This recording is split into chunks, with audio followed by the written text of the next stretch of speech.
Sejam bem-vindas, bem-vindos a mais um webinar da FIA.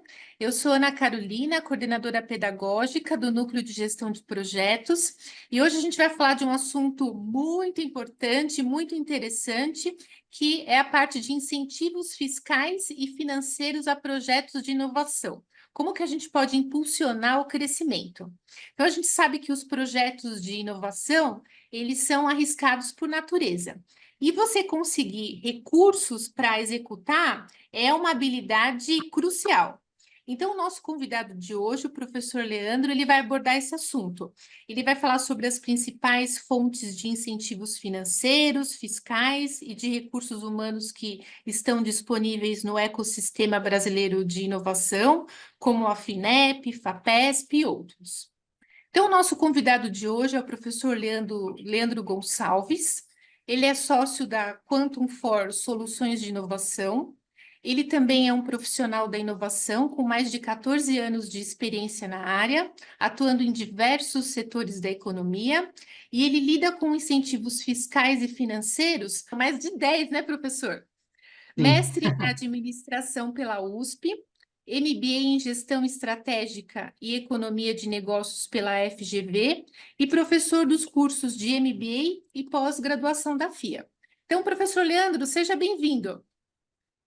obrigado, boa noite, obrigado pelo espaço, é uma honra estar aqui, né, também como professor da FIA, também como aluno da FIA, né, esse ano eu vou Sim, fazer um curso aí com vocês e estou muito animado para isso, né, professor e aluno semana usando que todo o vem é ecossistema, o semana que nosso vem, curso de ágil. Isso mesmo. exatamente, exatamente, muito animado para isso, muito animado para estar aqui também, compartilhar um pouquinho do conhecimento que eu venho acumulando ao longo do tempo, obviamente que a gente nunca chega num nível que a gente para de aprender, né? Lifelong learning é uma realidade o que eu estou trazendo aqui para vocês é um pouco de toda essa experiência, de todo ah, esse, ah, esses problemas que eu vivi ao longo da vida que foram resolvidos. Então, eu trouxe para vocês um caminho de resolução para quando a gente está lidando com projetos de inovação, que na introdução a Carol já falou que são arriscados por natureza, se não tiver risco, não é projeto de inovação, né? Então, por definição, a gente está falando de risco, né? Como que a gente faz para fazer com que esses projetos sejam viáveis, para a gente tirar eles do papel e não fiquem só pensando, como eu queria fazer aquele projeto, mas eu tenho, mas o meu ROI, meus indicadores, os meus KPIs estão falando para fazer o outro projeto de comprar mais uma máquina para minha fábrica, né? Para aumentar a produtividade, aumentar a produção, né? Então, a gente conseguindo utilizar esse arcabouço de fomento à inovação, a gente consegue viabilizar muitas dessas empreitadas que normalmente a gente não conseguiria viabilizar, né? Então, eu trouxe aqui para vocês uma apresentação. Deixa eu compartilhar minha tela. Uma das coisas que a gente mais escuta deixa eu compartilhar minha tela. Você está no mudo, né? Essas coisas que a gente se acostumou a ouvir e a falar, né? Bom, então, título da palestra, né? Incentivos fiscais e financeiros a projetos de inovação impulsionando o crescimento. Eu sou Leandro Gonçalves, mestre MBA. Um pouquinho mais sobre mim, né? Acho que é importante a gente se apresentar como pessoa, não só como profissional, né? A gente tem uma vida além da vida profissional, né? Eu sou administrador, eu também sou biólogo, também sou formado em biologia pela USP. É uma longa história. Eu sempre quis fazer alguma carreira científica, mas aí no momento do vestibular eu acabei fazendo administração, e depois terminei a administração, fui fazer biologia, depois terminei biologia, fui fazer mestrado em administração, ou seja, eu fiquei indo e vindo e acabei estabilizando aqui no meio do caminho, que é ser um administrador atuando para apoiar cientistas que atuam com inovação, que atuam gerando conhecimento, criando conhecimento, tá? Também sou MBA em Gestão Econômica e Estratégia de Negócios pela Fundação Getúlio Vargas, né? Isso tudo bem, tudo vocês já sabem. Trabalhei no IPT, no Instituto de Pesquisas Tecnológicas, foi onde eu comecei minha carreira com inovação.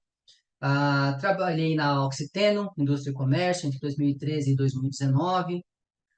Trabalhei no SESI, em Serviço Social da Indústria, no Centro de Inovação do SESI São Paulo. E desde 2020 eu estou na Quantum For, Soluções de Inovação. Atualmente eu sou Act Manager dentro dessa estrutura. Tá?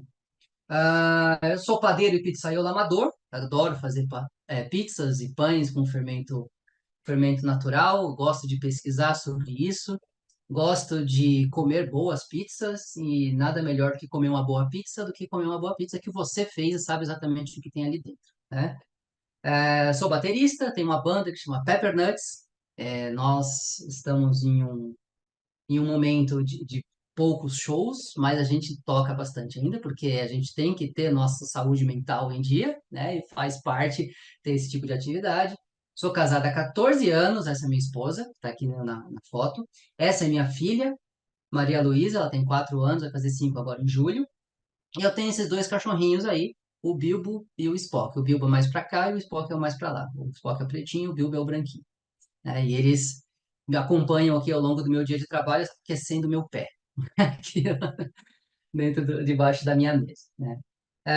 Bom, meu contato é esse, tá? O L eu coloco maiúsculo, mas vocês podem colocar ele minúsculo, mas se eu colocasse ele minúsculo, todo mundo ia achar que meu nome era Igor, como acontece muitas vezes, achar que é um I maiúsculo. Então, lrgonçalves@gmail.com, qualquer comentário, se vocês quiserem conversar, para pedir mais informação sobre alguma coisa, manda mensagem, a gente troca ideia, tá? No final da palestra, eu vou colocar um QR Code também para o meu LinkedIn, quem preferir esse tipo de mídia, tá? Sou São Paulino, como vocês perceberam. Ah, Bom, vamos lá, vamos ao vaca né? Inovar, todo mundo sabe que inovar não é opcional. Tá? A gente já passou da fase de achar que inovação é algo que a empresa faz para ser cool, para ser descolada, né? Inovar, como desde Schumpeter escreveu um artigo no começo do século passado para falar sobre uma coisa chamada destruição criativa, que ele chamou de destruição criativa. Se no começo do século passado já existia discussões sobre destruição criativa, que nada mais é do que o que a gente chama hoje de inovação, né? O Christensen depois veio também, falou sobre a dinâmica da inovação, a diferença entre empresas mais ágeis, empresas maiores, né? Ele escreveu um livro comentando bastante como que essa dinâmica da inovação aconteceu no mercado de mainframes, né, de computadores pessoais. Então, ele demonstrou como que uma inovação disruptiva pode acontecer, né? Cooper e Edits também são dois papas aí dentro da literatura de gestão de inovação. Eles inventaram ou descreveram, né, processos de como a gente consegue reduzir incertezas ao longo do projeto de inovação, especificamente o Stage Gate, que eu vou falar aqui um pouco mais para frente, veio de uma publicação deles, tá? O Walter Beck é um outro cara que eu gosto bastante da produção dele. Ele também escreveu sobre economia da inovação, sobre como que funciona a dinâmica da inovação. Ele tem um livro muito interessante, que é um livro que eu tenho até aqui, que vira e mexe eu pego para ler, ele conta diversos casos de como indústrias inteiras foram substituídas por novas tecnologias, né? Um caso muito interessante. Depois, se vocês quiserem procurar, eu falo isso nas minhas aulas. O primeiro caso que eu apresento é o caso da indústria de gelo do século XVIII, século XIX, que simplesmente desapareceu. Não existe mais a indústria de gelo, porque hoje em dia todo mundo faz gelo em casa. Era uma indústria, a maior indústria do mundo, tá? Então, esses caras aqui já vêm demonstrando ao longo do século XX, no século XXI, a gente tem outros autores também, que eu acabei não citando aqui, que demonstram que inovar não é opcional, tá? Não é algo que eu faço para ser descolado, tá? Inovar não é a certeza também da gente se destacar positivamente, né? Airbnb, Spotify, Uber, né? Inovar é evitar a certeza de destacar-se negativamente, né? A gente vê aí o caso Kodak, né? Kodak, para quem não sabe, a Kodak inventou a máquina digital, só que a Kodak foi morta pela máquina digital, né? Ela foi tirada do mercado pela máquina digital. A Xerox, para quem não sabe, inventou o mouse, um dispositivo que depois a Apple lançou. A Blockbuster teve a chance de comprar a Netflix, não comprou. Mas assim, né? O momento atual sempre é o mais turbulento e incerto. É muito fácil a gente olhar para trás, né? E falar, esse jogo aqui foi ganho porque o lateral subiu, porque o zagueiro jogou dessa forma. Comentar jogo ganho é muito fácil. O difícil é comentar, ter o papel do técnico que vai tomar as decisões para tentar reverter um jogo que está quase perdido. Tá? Então, assim, né? Como eu coloquei aqui, a gente sempre, quando vai falar de inovação, sempre vai falar sobre esses casos. E eu já cumpri a cota de falar sobre esses casos, não vou falar mais sobre eles, tá? Vou falar sobre outra coisa, tá? É, Comentar jogo ganha é fácil, né? A gente sabe que em 2005 o Aloysio acertou essa bola para o Mineiro botou a bola para o fundo do gol e o São Paulo foi tricampeão mundial. A gente sabe disso. Mas durante o jogo, eu tinha certeza que o São Paulo ia perder para o Liverpool. Eu tinha certeza absoluta. Hoje é fácil olhar esse GIF aí e falar, legal, foi o gol do título. Mas no momento em que estava acontecendo, era muito difícil prever. Era muito difícil alguém falar, apostar. Hoje em dia tem muito essa coisa da aposta, mas na época não tinha, né? Mas é muito difícil você acertar esse tipo de coisa, né? E com a inovação é a mesma coisa. É muito fácil você olhar para trás para aqueles casos que a gente mostrou e falar por que que eles deram certo.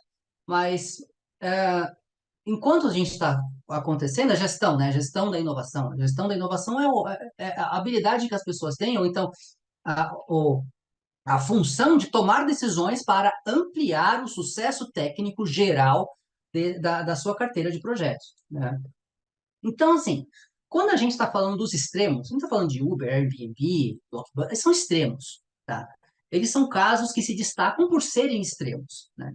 E quando a gente está nos extremos, a gente se afunda no acaso, né? Tem um livro muito interessante do Leonard Mlodinow, sempre cito esse livro, que falou que chama O Andar do Bêbado. É um livro de divulgação científica, não é um livro difícil, não é um livro para entendidos, para matemáticos. É um livro para quem não gosta de matemática entender sobre probabilidades e sobre o acaso. Como o acaso afeta as nossas vidas muito mais do que a gente imagina, né? Então, é um livro que eu sempre recomendo, porque é um livro muito bacana, que faz você entender essa história dos extremos. Os extremos é acaso, tá? Pode acontecer por acaso, óbvio que o acaso, quando une com planejamento, quando se une com preparação, a chance de dar alguma coisa muito grande ou muito ruim é maior. Mas isso ainda é acaso, tá? A grande maioria das empresas, com o perdão da redundância, a maioria das empresas se encaixa no meio da curva, são os casos normais, né? O que é a normalidade, né? Quando a gente estuda gestão de inovação, até a ciência humana, né? As ciências sociais, a gente sempre está buscando as generalizações, né? Seja por meio de pesquisa qualitativa, por entrevistas ou por pesquisa quantitativa, a gente está sempre buscando explicar uma realidade por uma explicação teórica, né? Então, a gente está sempre buscando o centro dessa curva aqui e não os extremos. Os extremos, eles são alvo de uma pesquisa separada. Então, quando a gente quer regra geral, por que que a gente tem o livro, ou o filme, a teoria de tudo? Por que que a física está atrás da teoria de tudo? Porque a física está atrás desse meio aqui. Como que eu explico tudo no universo? Como eu explico tudo na ciência da física, na ciência da biologia, na ciência, em qualquer coisa? Qual é a teoria de tudo? Einstein ficava atrás disso, né? É, porque a ciência de tudo, as generalizações, conseguem nos dar previsibilidade e conseguir tomar decisões no quente, no calor do momento. Ser o técnico que fica ali na beirada do gramado, eu, como São Paulino, falar em técnico é um momento muito delicado, né? Mas se você tem um técnico experiente, estudado, que tem uma proposição de jogo, ele vai saber o que fazer, que jogador tirar, que jogador colocar para virar o jogo, para tentar ganhar, né? Então é isso, né? A ciência tenta buscar essas explicações para a gente conseguir ter previsibilidade. A mesma coisa na ciência de administração de empresas, a mesma coisa na gestão de inovação. E uma coisa que é muito clara quando a gente estuda qualquer função das organizações, inclusive a inovação, é que as funções das organizações devem entregar a estratégia da organização. Com a inovação não é diferente. A inovação precisa entregar a estratégia, tá? A inovação impulsiona a empresa em direção aos seus objetivos. Ela não é para levar a empresa aonde o vento soprar. Pode acontecer de você investir em uma carteira de projetos sem ter um direcionamento e essa carteira de projetos dar certo? Lógico que pode, mas aí a gente está no campo do acaso, a gente está no campo dos extremos, né? Pode acontecer de você investir numa carteira toda repleta de objetivos by the book, ah, completamente alinhada com a sua estratégia, e ela dá errado? Pode também. Também a gente está no campo do acaso. As coisas podem acontecer de tal forma que aquela sua inovação, por mais planejada que seja, por melhor gerenciada que seja, ela não vai dar frutos lá na frente, não vai dar resultado lá na frente. Mas esse é um caso extremo. Os dois casos são extremos, tá? Então, tendo clareza de onde a empresa quer chegar, tendo clareza da estratégia, tendo clareza dos objetivos de curto, médio e longo prazo, o gestor de inovação, o gestor dessa carteira de inovação, vai montar um rol de projetos, uma carteira de projetos bem balanceada, tá? Que vai mesclar projetos mais arriscados, com maior chance, com menor chance de sucesso, mas com maior valor agregado a ser recebido, com aqueles projetos mais simples, que entregam inovações mais incrementais e que têm maior chance de sucesso. Então, você balanceia essa carteira de tal forma que o risco delas seja aceitável, ao mesmo tempo em que ela caminhe em direção à entrega dos objetivos e da estratégia da empresa. Tá? Então, você tem a carteira de projetos de P&D equilibrada entre lá os projetos de maior valor agregado, maior risco e aqueles projetos de menor risco e valor agregado médio. Obviamente, você vai ter menos projetos da esquerda e mais projetos da direita. Então, a inovação é uma função que entrega a estratégia da empresa, ou parte da estratégia da empresa, e o faz por meio de uma série de iniciativas de diferentes graus de risco e novidade, que receberão mais ou menos recursos de acordo com a estratégia da empresa. Aí a gente pensa essa palavra recursos, né? Como que esses projetos vão receber recursos? Eles podem receber recursos próprios da empresa, eles podem receber recursos de uma venture capital, eles podem receber recursos de programas de fomento à inovação, tá? Ou de um sócio, uma sociedade que você vende ações, né? Um novo sócio entra e recebe recursos. Voltando para o risco, né? O sucesso do projeto, o sucesso de um projeto de inovação, a gente consegue colocar sobre dependente de dois pontos, né?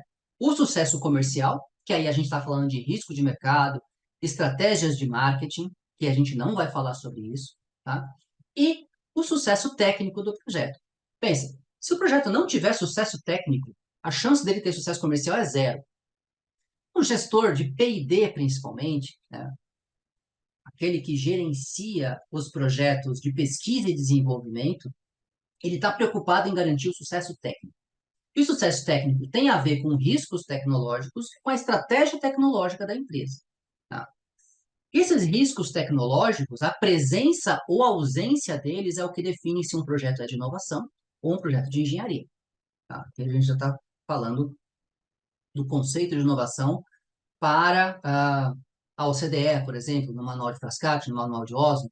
Tá? Não vamos entrar nessa seara também, mas é um conceito de inovação que existe, não sou eu que estou inventando, existe um direcionamento dentro da OCDE que o Brasil segue por meio do Manual de Frascati, Manual de Oslo, que gera a lei do bem, que é o que a gente vai falar aqui na frente. Tá? Então, a estratégia tecnológica da empresa define quais tecnologias, quais caminhos e qual é o roadmap de longo prazo para essa empresa. Vou para essa tecnologia, depois eu vou desenvolver aquela outra tecnologia que vai me possibilitar atingir esse projeto, esse produto. Depois, esse produto vai me ensinar sobre aquele mercado e uma nova tecnologia que eu já vejo chegando aqui por meio do banco de patentes ou por meio do meu contato que eu tenho com universidades, que eu vou pegar esse produto mais aquela outra tecnologia, eu vou gerar uma nova versão desse produto e esse produto aqui vai me possibilitar entrar em um mercado estrangeiro, por exemplo, Estados Unidos, Europa, etc, etc. Isso é estratégia, tá? O que eu quero fazer, quando e como, tá? E os riscos tecnológicos são aqueles riscos que você precisa manejar tá? Para que o sucesso técnico não, a busca pelo sucesso técnico não mate a lucratividade da empresa, tá? Nesse momento que você está gerenciando a carteira de projetos, é muito importante identificar também quais projetos que vão morrer, que você vai matar no meio do caminho. Isso, inclusive, foi a minha pesquisa no mestrado. Matar projeto é tão importante quanto criar projeto. Quando o sucesso técnico ou riscos tecnológicos começam a ficar grandes demais para o resultado esperado daquele projeto, ele precisa morrer. Ele precisa sair para entrar um outro projeto no lugar. Falando mais sobre o sucesso técnico, né? O sucesso técnico, a probabilidade de sucesso técnico, ela vai ser dependente de quão maduro está a tecnologia. E aí a gente coloca essa régua, né? Para medir temperatura, a gente mede por graus Celsius ou por Fahrenheit, se você tiver um país, um dos dois países do mundo que usam essa régua. Para medir distância, usa metros, quilômetros ou milhas. Para medir tecnologia, você usa TRL. Tá? TRL é uma régua criada pela NASA, não é fake news, né? Muitas vezes a gente fala que a NASA inventou, parece que é fake news, mas não, a NASA inventou mesmo. Tá? E ela vai de 1 a 9. Tá? 1, 2 e 3, a gente está falando de bancada em universidade, em laboratório. De 3 a 6, a gente está falando do escalonamento, de transformar a ciência em tecnologia, você transformar aquilo num protótipo, depois da prova do conceito, até você chegar num protótipo funcional em um ambiente controlado. 7, 8 e 9, você está transformando aquilo num produto para chegar na prateleira e vai vender ele totalmente maduro, tá? Quanto menor o TRL, maior a chance de fracasso na hora de você lançar um produto, né? TRL1, você não faz a menor ideia como isso vai se transformar em um produto.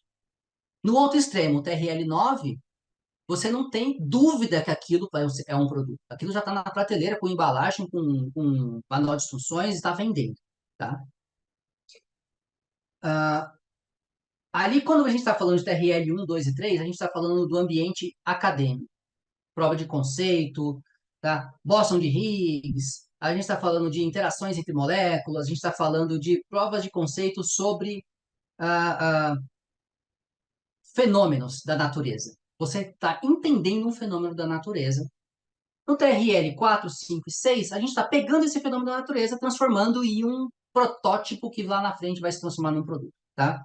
E a gente chama TRL 3, 4, 5 e 6 do Vale da Morte. Por que Vale da Morte? Porque tem muito, muito recurso sendo investido em TRL 1, 2 e 3.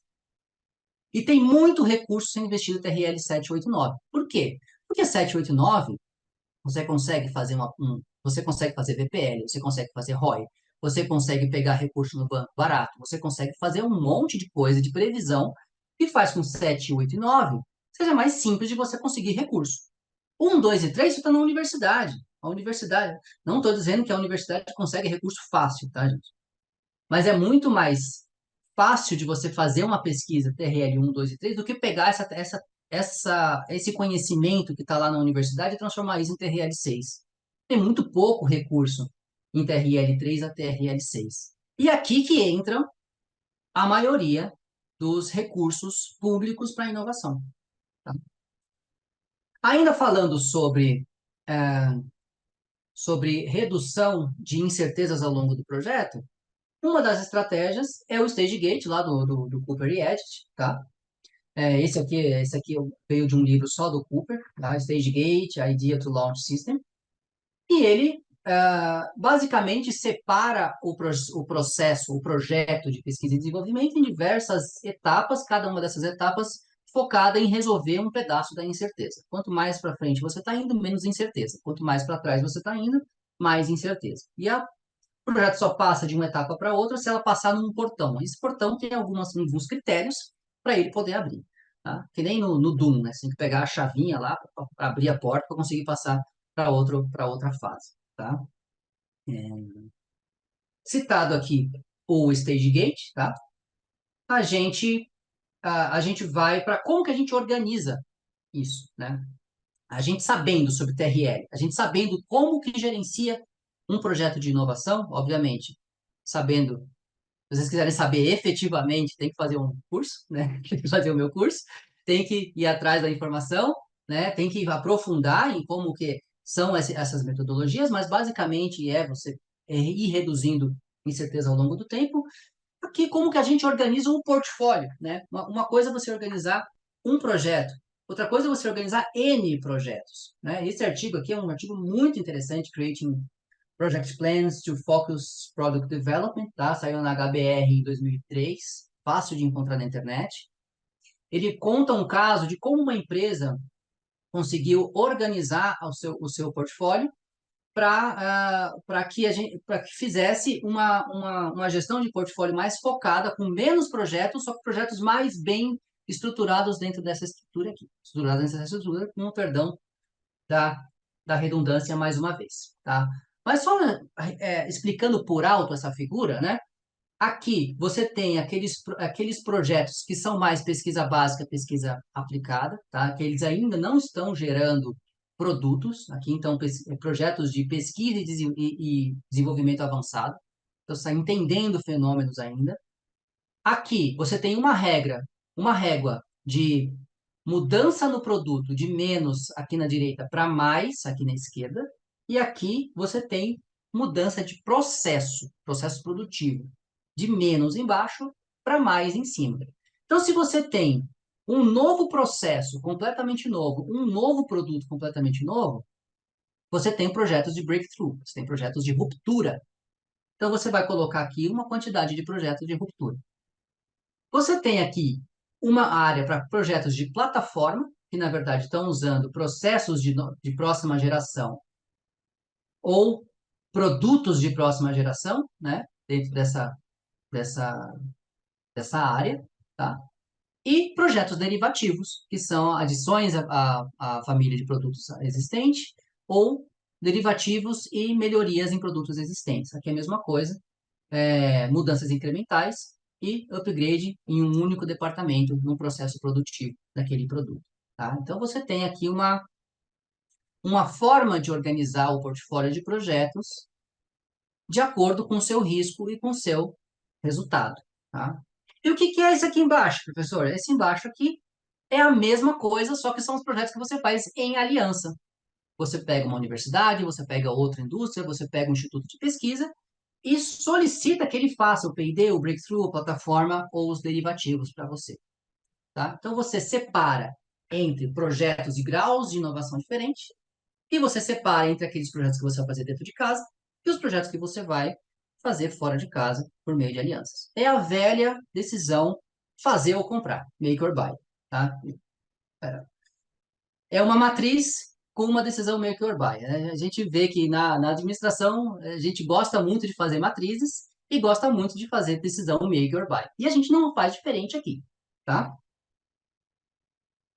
Então, aqui um exemplo de como ficou no final do processo essa carteira dessa empresa, tá? Com 3 projetinhos aqui dentro de P&D, um projeto grande dentro do Breakthrough. De plataforma tem 3 projetos, os derivativos mais 3, e tem aqui um projetinho, um só, né? Um projetinho em Breakthrough em aliança, tá? Foi uma decisão que a empresa tomou de colocar esse projeto para fazer em um terceiro. E aqui as linhas, né? As linhas tecnológicas que essa empresa utilizou para organizar, tá? O tamanho do círculo é a quantidade de recursos necessário para aquele projeto rodar. Então, primeiro ponto, né? Antes de entrar efetivamente nas linhas de fomento, a primeira lição a gente precisa conhecer a estratégia da empresa para que a gente faça uma gestão de carteira eficiente. Antes de você fazer uma gestão de fomento, você precisa ter uma gestão de carteira eficiente. Tá? Você precisa saber para que serve cada um dos seus projetos, qual que é o resultado esperado e quando matar esses projetos. Tá? Então, pré-requisito, ter uma boa gestão da carteira do projeto. Tá? E aí a gente vem para como a gente aumenta a probabilidade de sucesso técnico por meio dos incentivos fiscais e financeiros. Né? Primeira coisa que eu gostaria de apresentar para vocês, não sei se vocês conhecem a ANPEI. A ANPEI é uma associação de empresas que praticam inovação, pesquisa e desenvolvimento. Tá? Elas se organizaram em torno dessa associação E essa associação promove estudos, pesquisas, debates, eventos para melhores práticas em pesquisa e desenvolvimento, gestão de propriedade intelectual, gestão de portfólio, gestão de inovação, entre N tantos outros assuntos, tá? Nesse caso, eu estou trazendo um estudo que eles fizeram em 2014 do mapeamento do ecossistema brasileiro de inovação. E é muito interessante olhar para essa figura e ver a quantidade de atores que existem e as relações que existem entre esses atores. A gente tem aqui as ICTs, Universidades de Pesquisa. ICT é Instituto de Ciência e Tecnologia. É uma sigla utilizada pela legislação, pela Lei de Inovação especificamente, para definir esses institutos públicos ou privados que fazem pesquisa e desenvolvimento. São institutos de pesquisa, universidades, tá? Públicas ou privadas.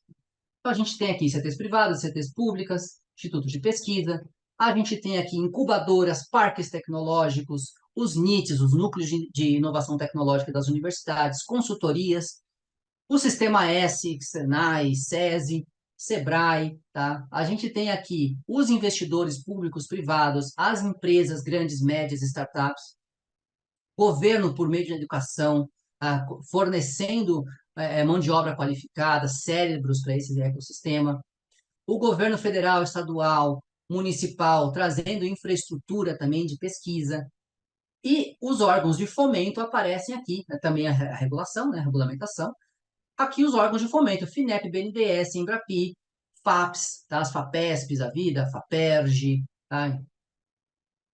Aí eles mapearam que as demandas da sociedade entram nesse ecossistema e esse ecossistema produz inovação para a sociedade. Tá? E aqui essas setas todas significam qual é o tipo de relação que esses entes têm. Né? Pode ser articulação, conhecimento, impostos, apoio à gestão, tecnologia, infraestrutura. Tá? Uma outra forma de ver também esse mapa é a proximidade entre esses entes, o grau de proximidade. Então, a gente vê que o núcleo duro da inovação, do ecossistema de inovação, está em grandes empresas e ICTs. Essa proximidade aqui a gente vê na prática acontecendo. Tá?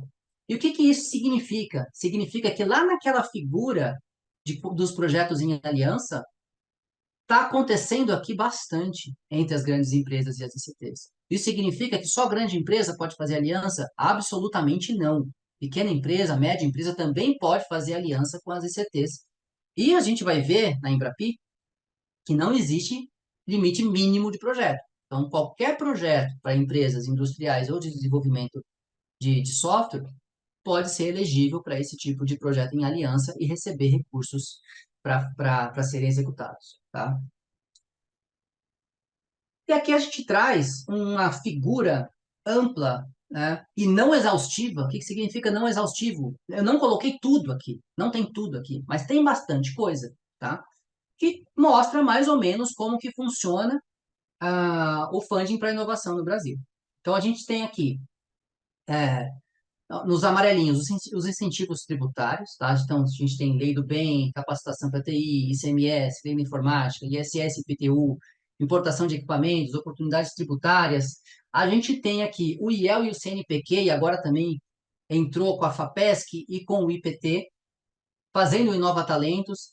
O Inova Talentos é um programa que aloca pessoas recém-formadas, recém-mestres ou recém-doutores em projetos nas empresas, inclusive quem tiver nessa situação de ser recém-formado, recém-mestre ou recém-doutor pode se candidatar a essas vagas e receber uma bolsa do Inova Talentos, tá? Para atuar nas empresas. Tá? Existe a FAPESP, tá? Aqui em São Paulo, a FAPESP, no Rio, a FAPERJ, em outros estados, cada uma tem a sua FAP, que tem, que tem linhas de fomento específicas para projetos de empresas, tá? Essas FAPs, normalmente, elas apoiam pesquisadores em universidades, tá? Mas tem linhas específicas para empresas, como o PIT, tá? O PIT é Programa de Inovação Tecnológica nas Empresas, tá? Que significa é um programa que vai colocar recurso para que as empresas façam parcerias e executem o projeto dentro de casa. O PIP, Projeto de Inovação em Parceria em Pequenas Empresas, tá? Aqui, especificamente para empresas até 250 funcionários, se a sua empresa tem até 250 funcionários, é atrás do PIP que você tem que ir. Tem o CPE, que são pesquisas para TRL baixo, de 1 a 3, que, é, é, é, que vão durar de 5 a 10 anos. A empresa coloca R$ 1, a FAPESP coloca mais R$ 1 e não precisa devolver esse recurso. O PIP empreendedor, que acontece de vez em quando, que você, com uma ideia, você pode submeter isso para a FAPESP, mesmo sem constituir a empresa, tá? A gente tem a Embrapi, com parcerias com ICTs. A Embrapi é uma empresa vinculada ao Ministério da Ciência, Tecnologia e Inovação, que aloca recursos nas ICTs para ser utilizado em projetos de pesquisa e desenvolvimento com empresas, tá? A gente tem a FINEP, que apoia de duas formas, tanto diretamente as empresas, para a empresa maior, que tem faturamento maior de 90 milhões e projetos acima de 15 milhões, ou descentralizado para qualquer outro tipo de empresa, qualquer outro tipo de projeto, que aqui em São Paulo, por exemplo, quem faz é Desenvolve São Paulo, tá? Tem fundos de venture capital e tem os editais de subvenção. O que é subvenção? São recursos não reembolsáveis. São recursos que, se o seu projeto se encaixa dentro desse edital, você recebe o recurso e não paga de volta esse recurso, não precisa devolver. O apoio direto e descentralizado são empréstimos, tá? Aí a gente tem aqui as agências regionais de fomento que vão apoiar no apoio descentralizado. Tem o BNDES, que tem o Funtech, que era um edital que pagava até 90% dos projetos com ICTs, mas anda um pouco parado, o Funtech está retomando agora, e tem outros financiamentos, o FINEM, FINAME e o BNDES automático também, mas eles são menos focados em inovação e mais focados em infraestrutura, tá? Vamos começar então aqui um deep dive em lei do bem. Lei do bem é um benefício fiscal, tá? Que é uma lei federal, tá? A Lei 11.196 de 2005. Ela chama Lei do Bem, não é à toa, tá? É uma lei que devolve parte do imposto de renda para as empresas, ou que permite que as empresas paguem menos imposto de renda quando elas investem em pesquisa e desenvolvimento, tá? Você consegue uma redução do imposto de renda e CSLL na ordem de 20,4% até 34% dos dispêndios elegíveis, tá? Depois eu vou falar quais são os dispêndios elegíveis de pesquisa e desenvolvimento. Você tem benefício financeiro também com depreciação e amortização integral de gastos com pesquisa e desenvolvimento, e tem redução de 50% no IPI na aquisição de máquinas e equipamentos voltados à pesquisa e desenvolvimento. Obviamente que esses últimos dois, você precisa se planejar para utilizar. O primeiro, a redução de RPJ e CSLL, você utiliza no ano seguinte ao ano que você teve o dispêndio, tá? O que precisa? A empresa precisa estar no lucro real, ter tido lucro no ano calendário anterior que você vai utilizar, e a empresa com regularidade, né? Tem que ter as CND, CPD, enfim, tem que comprovar que está regular com a Receita Federal e todos os outros entes públicos, tá? A legislação, se vocês quiserem pesquisar mais, a Lei 11.196 de 2005, o Decreto 5.798 de 2006 e a IN da Receita Federal 1.187 de 2011. O que é inovação tecnológica para a lei do bem? Concepção de novo produto ou processo de fabricação, bem como a agregação de novas funcionalidades ou características que impliquem ganho de qualidade ou produtividade, resultando em maior competitividade no mercado. E eles reconhecem inovação em 3 níveis: pesquisa básica, pesquisa aplicada e desenvolvimento experimental. Tá? Pesquisa básica para conhecer fenômenos, pesquisa aplicada para transformar isso em uma prova de conceito, e desenvolvimento experimental para gerar um produto ou serviço novo. Tá? O que precisa um projeto? Tem que ter elementos tecnológicos novos ou inovadores, apresentar uma metodologia relacionada ao projeto. A inovação não precisa ser disruptiva, pode ser nova só para a empresa, ter riscos, barreiras, incertezas tecnológicas e a obtenção de ganho de conhecimento ou experiência. Se não existir ganho de conhecimento ou experiência para a empresa, esse projeto vai ser glosado lá na frente. A gente tem que emitir um parecer, tem que ter um laudo técnico sobre esses projetos, e a gente presta conta desses projetos até o mês 7 do ano seguinte que a gente utilizou o benefício, tá? Então, para exemplificar o que é pesquisa básica, pesquisa aplicada e desenvolvimento experimental, tá? Pesquisa básica é geração de conhecimento, por exemplo, análise do comportamento das redes neurais a partir de estudos do funcionamento biológico do cérebro, objetivando desenvolver sistemas que se assemelham ao modelo do cérebro humano e as interconexões entre os neurônios. Tá? Pesquisa básica. Pesquisa aplicada, geração de conhecimento para aplicação específica.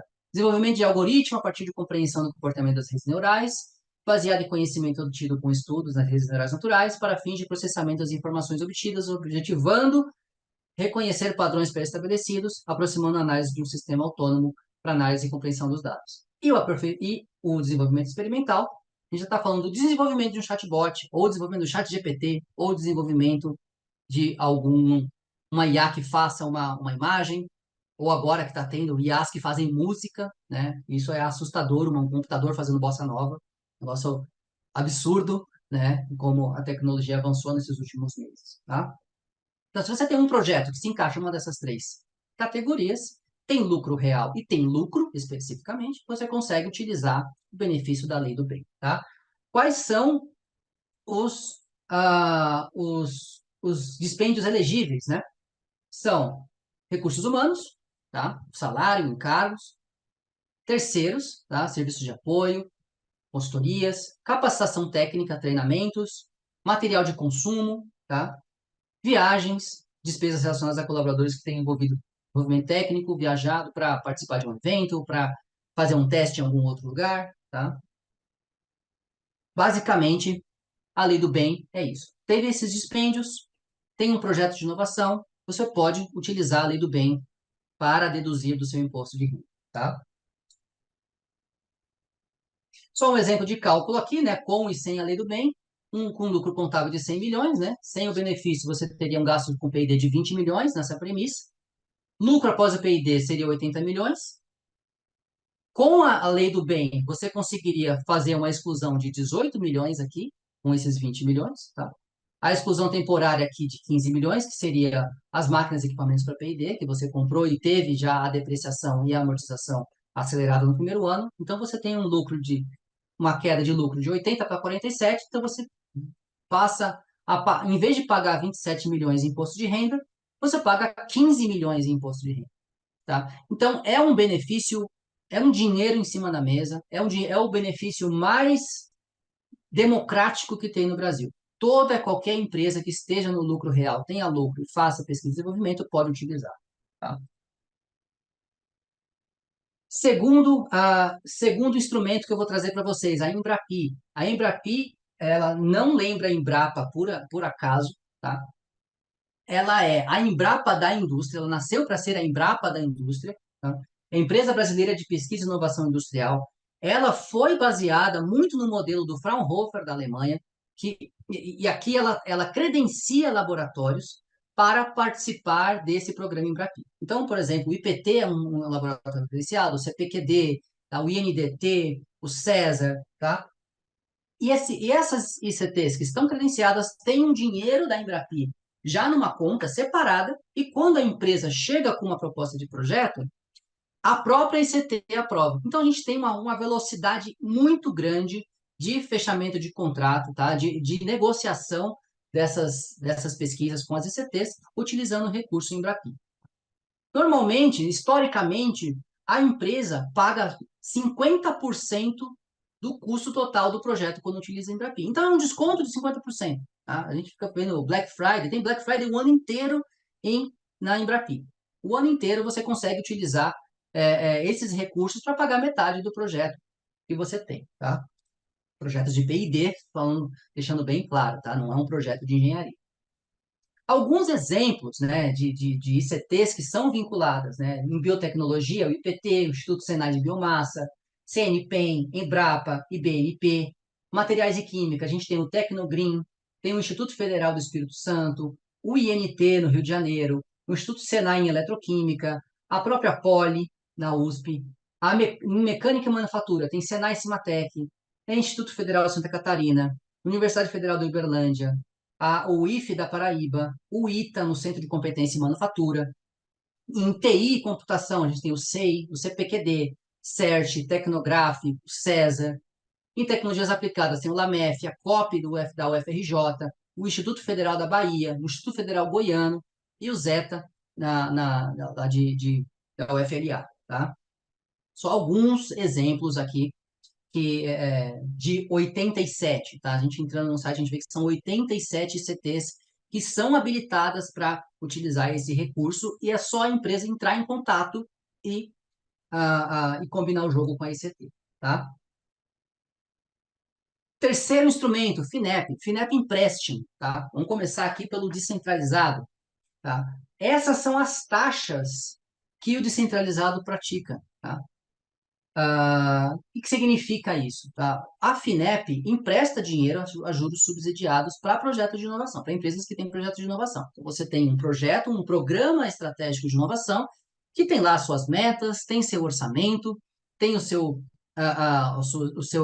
riscos tecnológicos, tem sua metodologia, a gente apresenta isso para a FINEP, e a FINEP pode enquadrar, tá? Por exemplo, aqui a gente está falando de empresas de diversos tamanhos, né? Vamos supor que você tem uma pequena empresa que fatura até 16 milhões de reais. A pequena empresa, pegando um projeto de até 15 milhões de reais, ela vai pagar uma taxa de TR mais 4,236 ao ano. Tá? Quanto está a Selic atualmente? Está coisa de 11%, né? Se você pegar a TR, que hoje está 1 ponto alguma coisa, e somar com esse 4,2, você chega a 5% ao ano. 5 ponto alguma coisa ao ano. É um juro negativo, tanto em relação à Selic, quanto muitas vezes em relação à própria inflação. Tá? E você tem um prazo de carência para começar a pagar esse recurso de até 24 meses. O que isso significa? Durante 24 meses, você já recebeu o recurso, você está investindo no projeto, mas você não amortiza essa dívida. Você só vai começar a amortizar essa dívida lá no mês 25. Nesse meio tempo, você paga os juros, obviamente, para manter o saldo devedor estável, mas lá na frente, logo, logo, quando o projeto começar a dar resultado, você começa a amortizar essa dívida e ainda tem 96 meses para pagar. Tá? A perder de vista, como se falava. Né? E a FINEP financia até 100% desse projeto. Tá? O FINEP InovaCred é quando você vai sozinho, só sua empresa. O InovaCred Conecta é quando você tem uma ICT junto com você para dividir essa responsabilidade do desenvolvimento. Então, tendo uma ICT parceira, você consegue ter um prazo de carência maior e um prazo total de amortização também maior, até 132 meses. Tá? 10 anos, 12 anos, praticamente. Né? O que a FINEP paga? Quais são os itens financiáveis da FINEP? Obras civis, instalações, equipamentos, material de consumo, equipe própria, treinamento, serviço de consultoria, software, viagens diárias, serviços de terceiros e outros gastos. Tá? Outros gastos do que não entrou no anterior. E para que esses itens financiáveis são financiáveis, né? Você pode pagar uma obra civil desde que ela seja ou para P&D interno, aquisição externa de P&D, aquisição de outros conhecimentos externos, aquisição de software, treinamentos, introdução das inovações no mercado, isso significa preparação, inclusive despesas de marketing, tá? Para você fazer a divulgação disso. Produção pioneira, o primeiro lote a FINEP paga, inclusive o material que você utilizou para fazer esse primeiro lote, inclusive em projetos de TI, tá? Você tem o lançamento, a FINEP paga esse lançamento. Outras preparações para produção e distribuição e fusões e aquisições, tá? E o que é interessante, a partir da data que você submeteu o projeto para a FINEP, você pode reconhecer despesas de até 6 meses para trás. Então, em retroagem ainda 6 meses. Você pode submeter para a FINEP um projeto que já começou. Tá? Isso é muito interessante. E o financiamento reembolsável direto para empresas que faturam mais do que 90 milhões de reais, você tem essas linhas de financiamento. Inovação pioneira para inovações novas no Brasil, inovação para competitividade, para inovações novas só para a empresa, inovação para desempenho, que são inovações em produtos e serviços que vão aumentar o desempenho daquela empresa, e difusão tecnológica, que é específica para compra de máquinas e equipamentos. Tá? A inovação pioneira, você consegue ter uma taxa de TR mais 2,8, somando com 1 ponto alguma coisa da TR atualmente.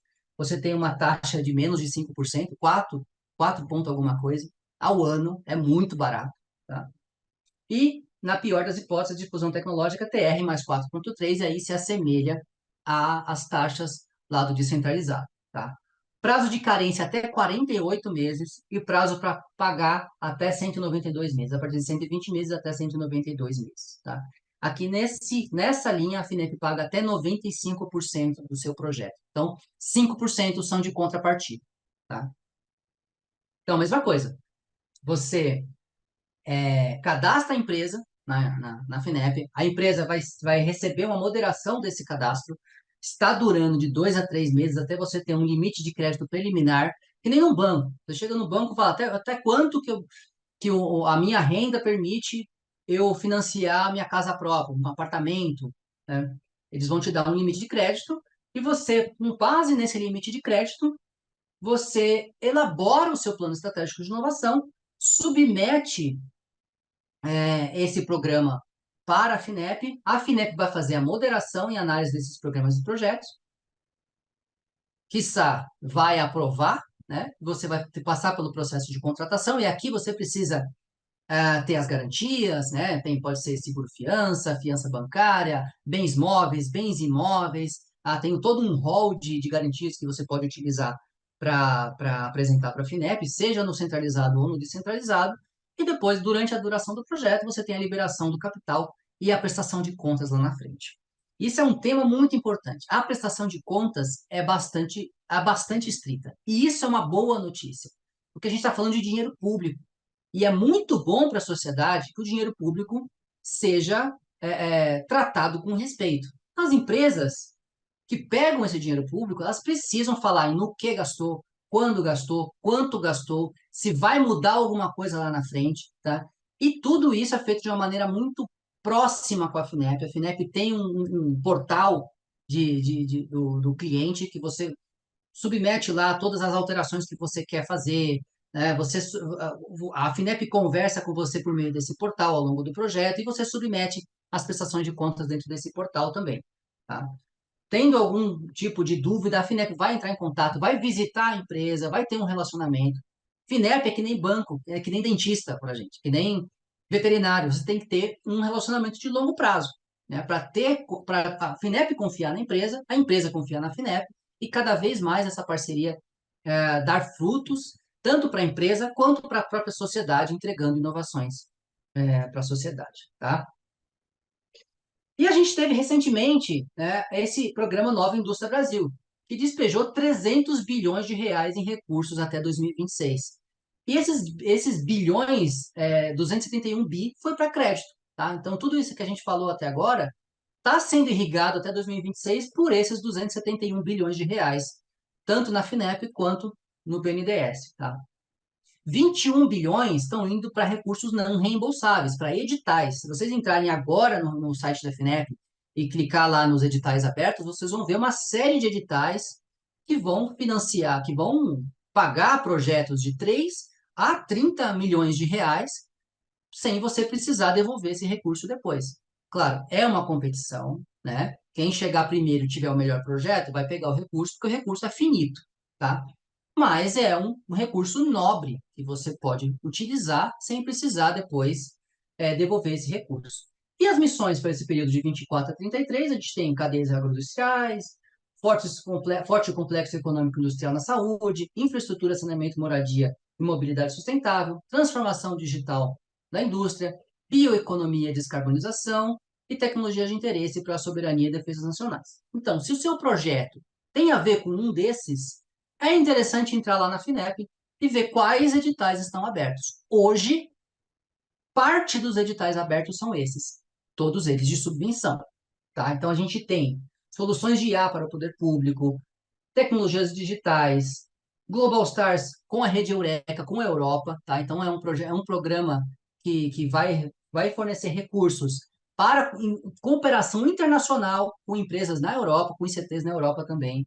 Bioeconomia, cadeias agroindustriais sustentáveis, aviação, energias renováveis, saúde, soberania, mobilidade, etc. Tá? É muito importante ficar de olho nesses editais para identificar quais editais que se encaixam melhor com o seu projeto. Tá? E, por fim, o último instrumento que eu vou trazer para vocês é o Inova Talentos. Como a gente já tinha falado anteriormente, o Inova Talentos é um programa do IEL, Instituto Evaldo Lodge, que faz parte do Sistema S, tá? que aloca pessoas qualificadas para fazer esses projetos nas empresas, tá? Como é que funciona isso? Né? A empresa e o IEL definem juntos qual é o projeto é aprovado pelos parceiros do programa, que seja o IPT, por exemplo, que seja o CNPq. A empresa define o perfil do talento e o IEL vai fazer o recrutamento desses profissionais no mercado. É o IEL que faz a seleção, tá? O recrutamento. A empresa pode indicar uma pessoa que seja um estagiário, que seja um trainee, para entrar nessa, para ser considerado, mas no final das contas, quem vai fazer a seleção é o próprio IEL. E o talento contratado inicia o projeto e tem acesso a coach, cursos, webinars e workshops, tá? O IEL vai acompanhar todo o projeto, vai fazer o treinamento dessa pessoa. No final do programa, vai ter um prêmio para os melhores bolsistas, os melhores projetos. Então, é todo um ecossistema que o IEL preparou para aumentar a chance de sucesso desses profissionais nas empresas. Grande parte desses profissionais que entram via Inova Talentos são contratados depois, tá? Mais 60% dos profissionais são contratados pelas empresas. Tamanho o sucesso que esse programa faz, tá?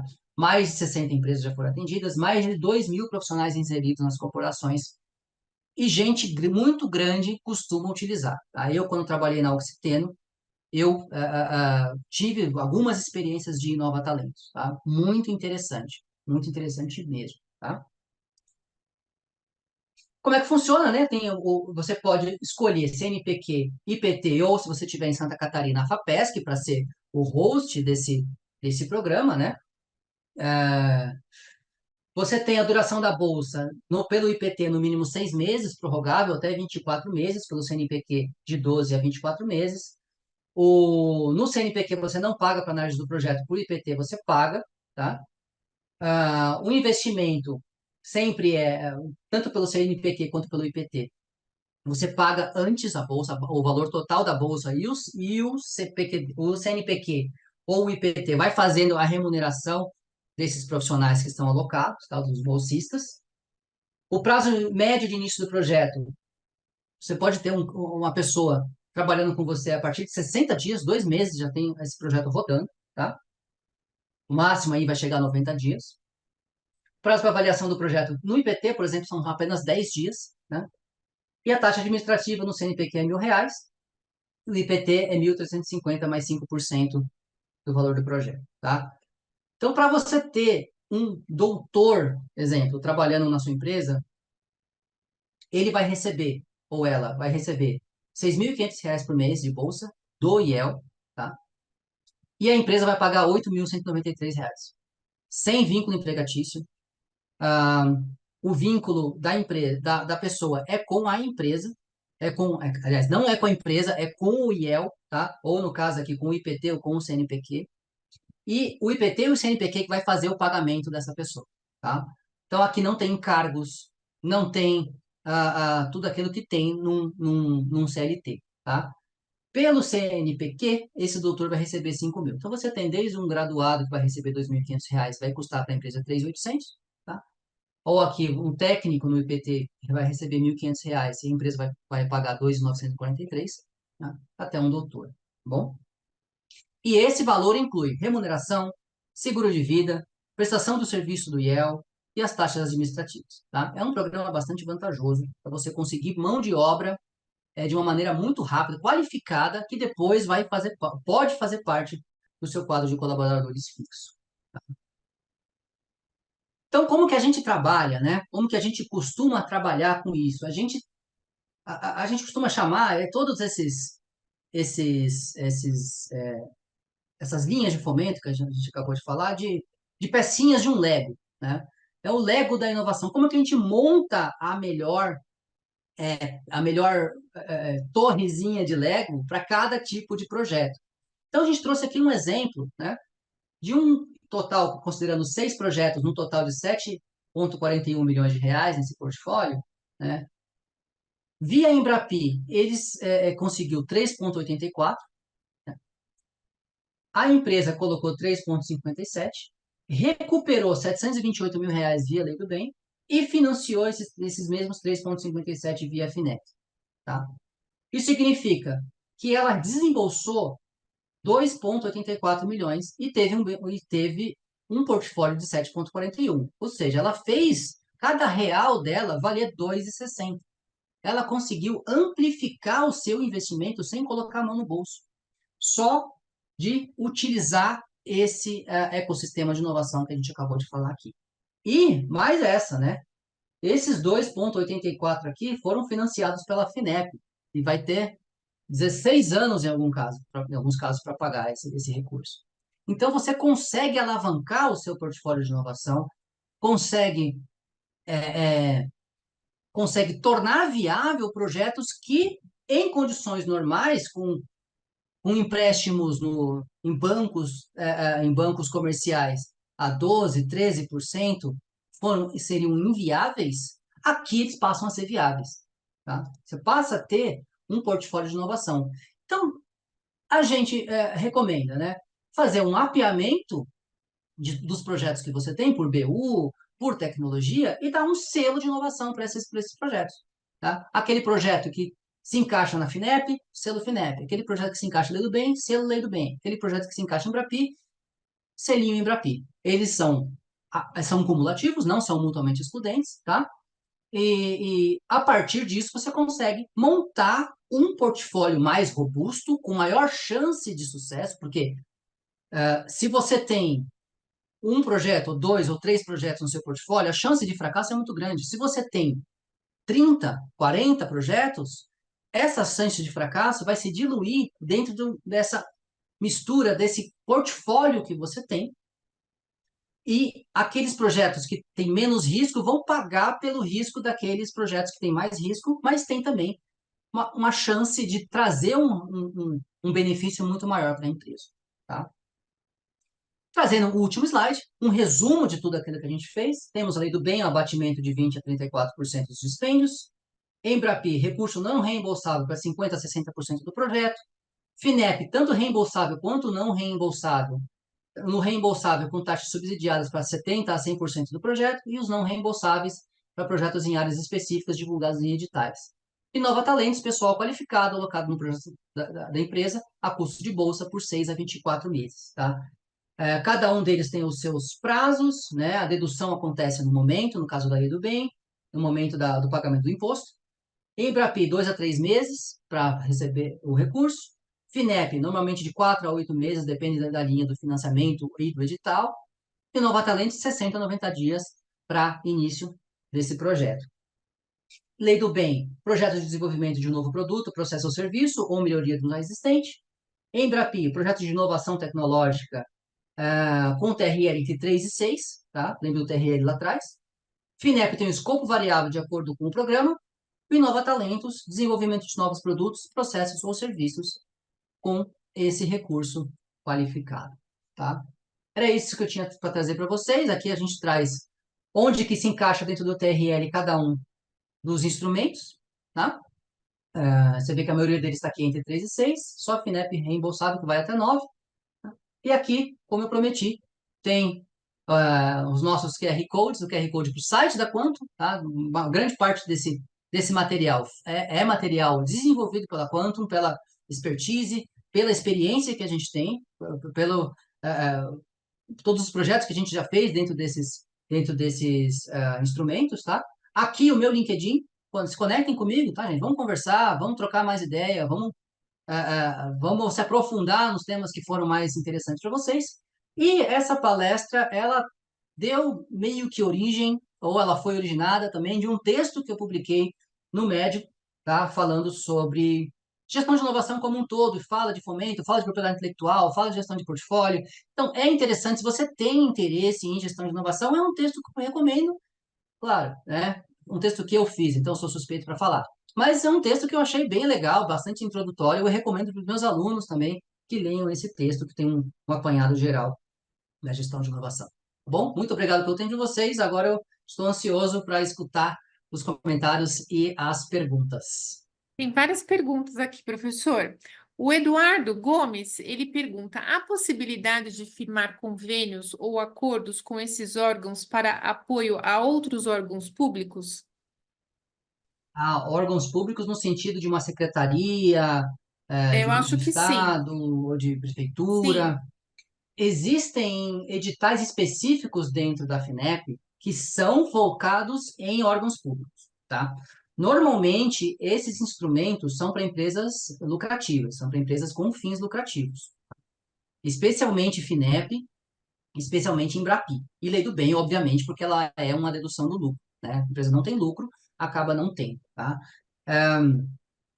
Mas a FINEP, nos editais de subvenção, existem editais focados em órgãos públicos, então vale a pena dar uma olhada, tá? Tem um aberto agora, específico para ICTs, tá? Para universidades, institutos de pesquisa, para fazer modernização do seu parque tecnológico. Então, compra máquina, equipamento, focado na área da saúde. E empresa não pode pegar esse recurso, tá? Agora, em FAPESP, talvez você possa encontrar alguma coisa também focada para órgãos públicos, tá? Mas, regra geral, esses são fomentos focados em empresas, tá? A Giovana, ela pergunta: existe algum incentivo financeiro, como dedução de imposto de renda para projeto de empresa privada? Estamos fazendo um projeto de fomento à educação voltado à área de trade marketing, onde queremos patrocinar estudantes de graduação em seus TCCs e trabalhos estudantis com nossos serviços, além de criar um evento onde ministraremos palestras e faremos como uma monitoria para esses estudantes.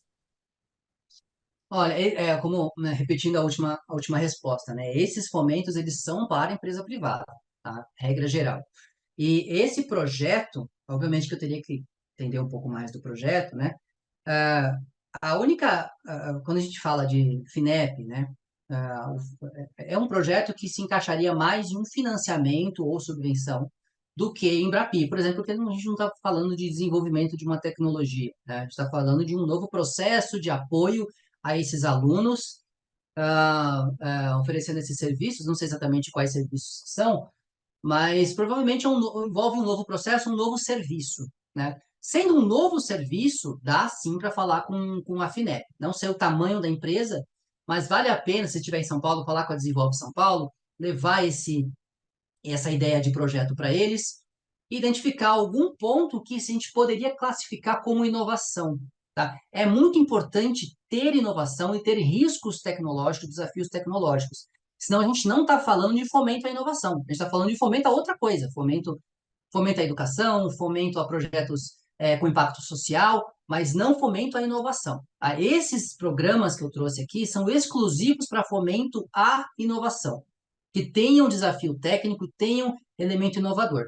Se a gente está falando de um novo serviço, sim, dá para ir atrás, tá? Se a gente está falando de ah, uma forma de você oferecer os seus serviços com um impacto social positivo, mas não tem um desenvolvimento envolvido, não tem risco tecnológico, não é aqui que você vai encontrar esse recurso, e sim em outras linhas de financiamento de outros órgãos, tá?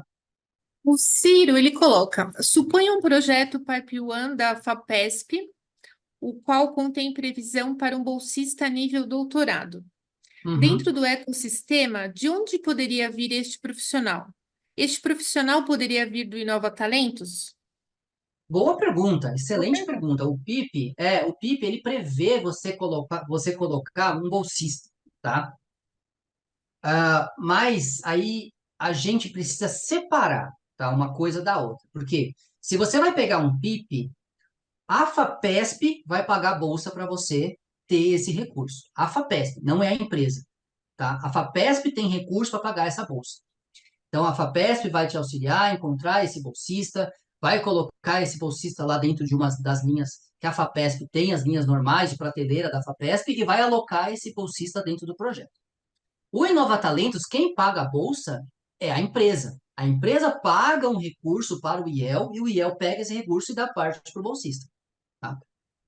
Você pode ter um PIP e um Inova Talentos, mas eles são coisas separadas, tá? Em termos de caixa, é muito melhor você ter um bolsista no PIP do que no Inova Talentos, porque no PIP é a FAPESP que vai pagar. No Inova Talentos é você que vai pagar. Porém, o Inova Talentos é um programa que tem muito mais facilidade de você conseguir do que um PIP e FAPESP. O PIP tem um timing maior, uma exigência maior, uma, É um crivo muito maior para você conseguir, porque é um dinheiro mais nobre. É um dinheiro de subvenção, é um dinheiro não reembolsável dentro da FAPESP. No Inova Talentos, é uma forma de você contratar via bolsa. Ele é derivado de um programa do CNPq chamado RHAI, R-H-A-I, que antigamente, quando teve, né, nos últimos 20 anos, eu só vi dois editais do RAI sendo publicados, tá? E o edital do RAI no CNPq, o CNPq paga a bolsa para o pesquisador ser alocado e fazer o seu doutorado, o seu pós-doutorado dentro da empresa, tá? Então, o Inova Talentos é derivado desse projeto, do RAI. Aí, inclusive, chama RAI, tá? Mas ele é separado do PIP. São coisas diferentes e a bolsa do PIP, quem paga é a FAPESP, e a bolsa do Nova Talentos, quem paga é o IEL com o recurso que a empresa pagou para o IEL. Tá? O Ciro ele continua. Não creio que a FAPESP busque o bolsista doutor. Na submissão parece ser obrigatório nominar o profissional e respectivo plano de trabalho. Pode Sim, comentar, por favor? sim, sim. Na FAPESP você precisa ter o doutor e ele tem que ser vinculado a uma instituição de pesquisa. Tá? Ah, e você tem que ter dentro da sua empresa uma pessoa que vai ser que vai ser o orientador dessa pessoa, né? Então, em alguns casos você precisa ter uma pessoa que seja doutora, em outros casos não, só comprovar a experiência dessa pessoa, tá? Ah, mas basicamente é isso. Você indica essa pessoa, e no Nova Talentos o IEL vai atrás, exatamente. Desculpa aí pela confusão, tá? Não só um doutor, né? A FAPESP poderia pagar um doutor, um mestre, tá? Uma iniciação científica, mas normalmente, obviamente, se você usa esse tipo de programa, pessoas costumam pegar o doutor, né? Professora Suelen pergunta: a FINEP tem algum pré-requisito igual à lei do bem?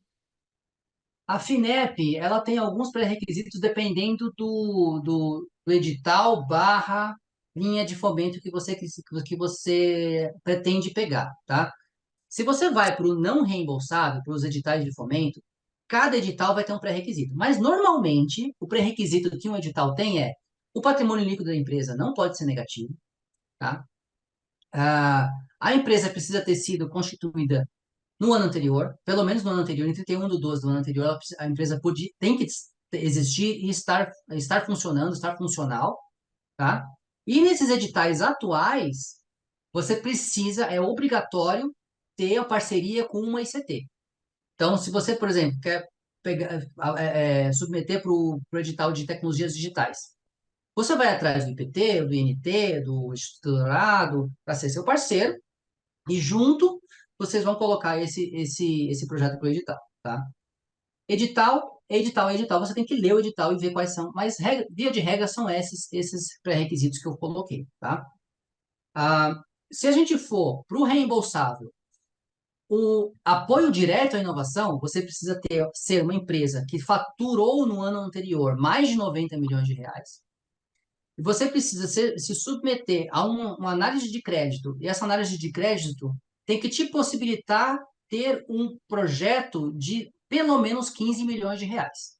Obviamente, não tudo no primeiro ano. Você pode colocar isso em 3 anos, tá? Normalmente, um projeto típico é de 3 anos da FINEP, tá? Então, é isso.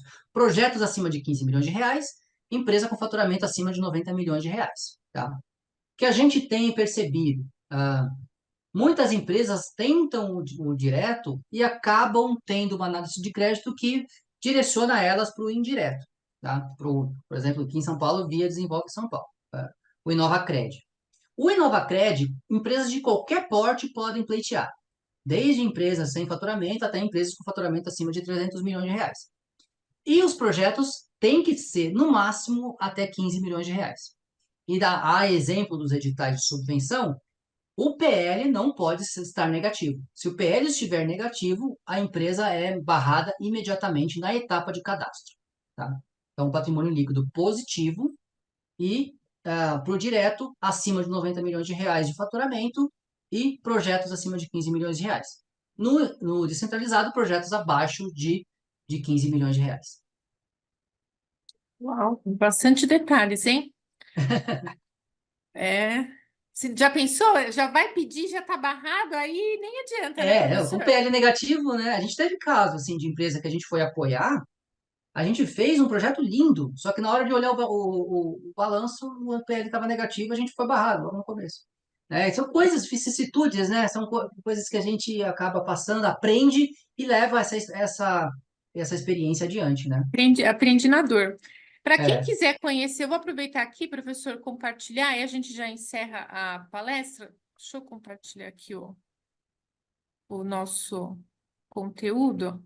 Então, para aqueles que estão querendo conhecer mais sobre a gestão de projetos, querem ter aula com o professor Leandro, a gente já está com os cursos ainda programados para esse primeiro semestre, né? Então, a gente vai começar na semana que vem o nosso MBA em Gestão Estratégica de Projetos. É um curso de 500 horas, no formato presencial e EAD ao vivo. Aqui a gente fala sobre negócios, sobre projetos, projetos de inovação e de outros tipos também.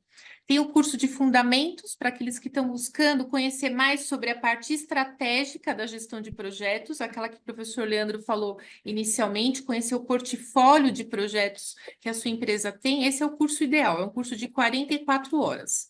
A gente tem o de formação, é aquele que ensina você a estruturar o projeto, o escopo, um cronograma, a gestão de riscos, qualidade, as ferramentas. Ele é um curso de 132 horas, ele está com início programado para o segundo semestre. A nossa pós-graduação em gestão de negócios e projetos, aqui a gente já começa a abordar temas de inovação, criatividade, e a gente vai ter também a partir do segundo semestre, no formato híbrido. O Liderança em Projetos Ágeis, que é um curso de 12 horas, que a gente vai oferecer em julho. O OKR na Prática, que é um curso também de 12 horas, que ele está com a data prevista no segundo semestre. E o nosso curso, que é o EAD Assíncrono, que é um curso em parceria com o FIO Online. E a gente também vai começar a semana que vem o nosso gerenciamento ágil de projetos, que o professor Leandro vai ser aluno. Então, quem quiser mais informações, conhecer mais o nosso programa, é só acompanhar as nossas redes ou entrar em contato, tá? Eu vi que tem aqui uma pergunta. Deixa eu ver aqui, professor. Ah, tem como enviar esse material pelo e-mail dos participantes? Tem. Vou pedir para o professor Leandro compartilhar e aí a gente envia para o e-mail. E também, daqui a alguns dias, a palestra vai ficar disponível no YouTube da FIA.